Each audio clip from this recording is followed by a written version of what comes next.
Ever woke up from a dream and just thought, what on earth was that?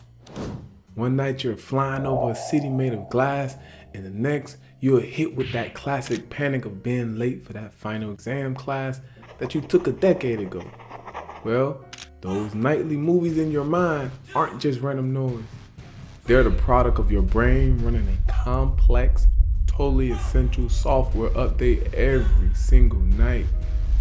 And for the first time, scientists are starting to crack the code, revealing what your brain is actually doing when it's creating these bizarre, vivid, and sometimes unforgettable worlds. For centuries, people have looked to the stars, religion, or psychology, asking these timeless questions.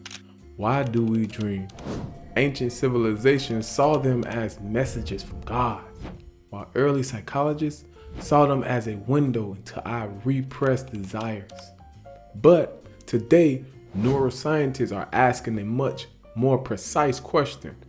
What is your brain doing when it's dreaming? The answers they're finding are unlocking the very secrets of how we learn, feel, and even survive. The investigation into your own heads has officially begun, and the clues are hidden in the most active part of our sleep. To solve the mysteries of dreaming, we first have to look at a special stage of sleep. REM, or rapid eye movement. About 90 minutes after you drift off, you hit your first REM cycle. And this is where things get weird. Your brain activity skyrockets, becoming nearly as active as if you was wide awake. Your heart rate picks up, your breathing gets irregulated, but at the same time, your body is almost completely paralyzed. It's like your brain is a race car, driving, flooring the energy, but your car is safely in park while the emergency brakes are on.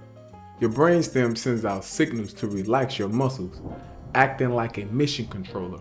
Who has unplugged the joystick from your body? This is a critical safety feature that stops you from physically acting out that dream where you fighting off a horde of squirrels. It's been called metabolically awakened brain in a paralyzed body. Now, while this biological movie theater is where the most vivid memories and story-like dreams usually happen, it's not the only time we dream. Similar, more thought-like dreams can pop up in our other stages, but REM is where the main event is. And it isn't just for entertainment. While your body is still, your brain is hard at work, performing a series of jobs that are critical to your waking life. Scientists has identified a few of these jobs, and each one is a crucial clue to understanding what our brain is really doing in the dark. The first and most understood job your brain has during sleep is actually a super library. Let me explain. Every day you're being hit with an avalanche of information, facts, faces, conversation, experience. Think about it. Think of it as a huge pile of unsorted mail being dumped on your desk. Your brain can't possibly keep all of this. So during REM sleep, your brain starts sorting through it, this mountain of data in a process called memory consolidation. Okay? Your hippocampus, a key memory center, acts like a librarian on the night shift. You feel me?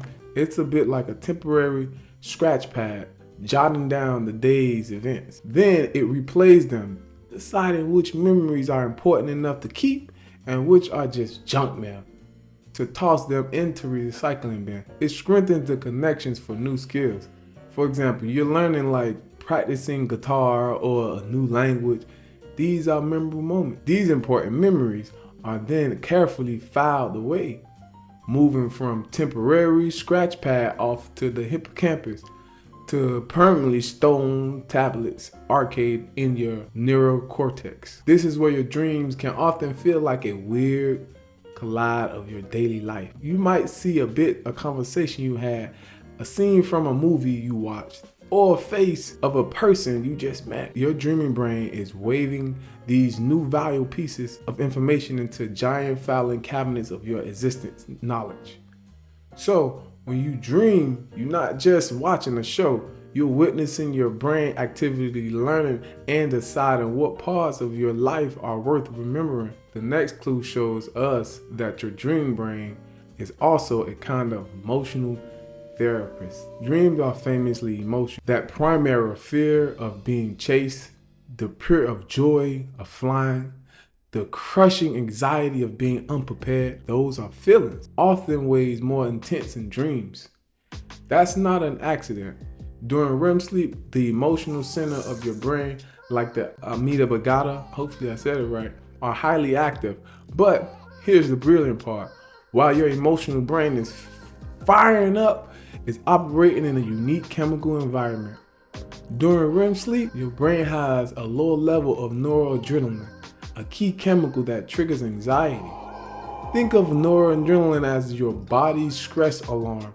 During the day, a scary thought can set its blurring, but during REM sleep, your brain essentially mutes this alarm system. This creates a perfectly safe space for your mind to reprocess difficult or painful experience. It's like rewatching a horror movie with the sounds off. You can observe the events without jumping scares. It's basically a form of overnight therapy. Your brain can revisit upset memories, diffusing these emotional charge, and file them away without the panic. Studies have shown that a night of dreaming can actually reduce your emotional reactivity to negative events that next day. But working through these feelings in the safety of your dream, the brain is helping to make sure the emotional baggage from one day doesn't weigh on to the next.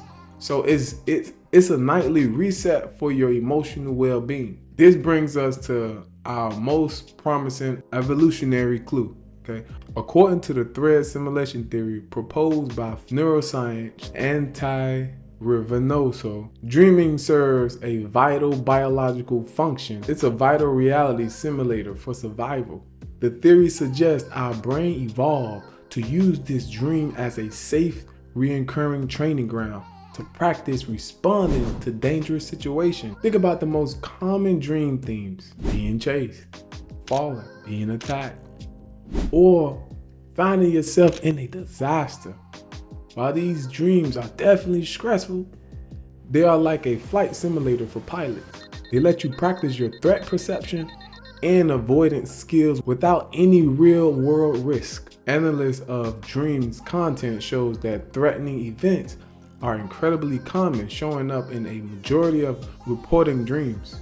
The theory also suggests that if you're experiencing trauma, your brain threat simulation system will be more active. Research on children who have experienced severe trauma shows they tend to have more dreams filled with threatening events. From an evolutionary perspective, to our ancestors who were better at rehearsing their escape from a predator were more likely to survive. So, as unpleasant as they are, your nightmares might just be your brain's ancient defense mechanism running a fire drill. So we have our clues: the librarian, the therapist, and the survival simulator. But how does the brain actually build these worlds from scratch every night? This is where we get the big reveal. Thanks to the groundbreaking idea called the activation synthesis hypothesis, first proposed in 1977, the theory suggests that dreams started with a random chaotic electronic signal that shoots up from the brainstems during REM sleep. Imagine your brainstems is a projectionist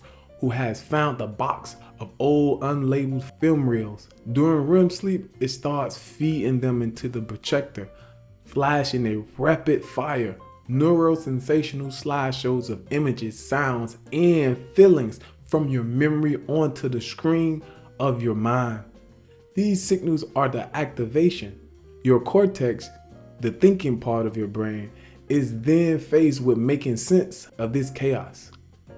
It's like being handed a box of a completely random Lego bricks, a car wheel, a castle window, a spaceship wing, and being told to build something coherent. Your brain does what it does best. It synthesizes those random signals into a story, pulling from your memories and emotions to connect the dots. This is why your dreams can feel so bizarre. One moment you're on a beach, the next your childhood home becomes projected. Just splice two totally different film clips together. What about the total lack of logic? Why don't we question that we can breathe underwater? The answer lies in one part of your brain that takes a nap, the prefrontal cortex.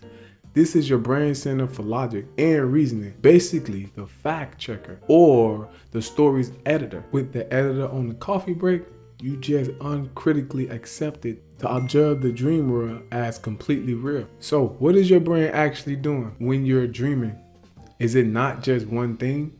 Is it multitasking? Is it a librarian meticulously sorting your daily experience to decide what's worth keeping? Is it a therapist switching off the stress alarm so you can safely process emotions? And is it an ancient survival simulator running drills to keep you sharp for life challenges? All of these is pieced together through a process of activation and synthesis, where your brilliant mind takes random neural signals like a chaotic slideshow and transform them into the rich, complex, and deeply personal stories we call dreams. Far from being meaningless, dreaming is a fundamental activity and profoundly important part of what makes us human. The movie theater is your mind, isn't an escape from reality. It's an essential tool for building it. What's the strangest thing your brain has ever cooked up in your dream? Share it in the comments below. And for more deep dive into the mysteries of the human brain, make sure to hit that subscribe button. Watch this next video right here. Make sure to watch this next video on here.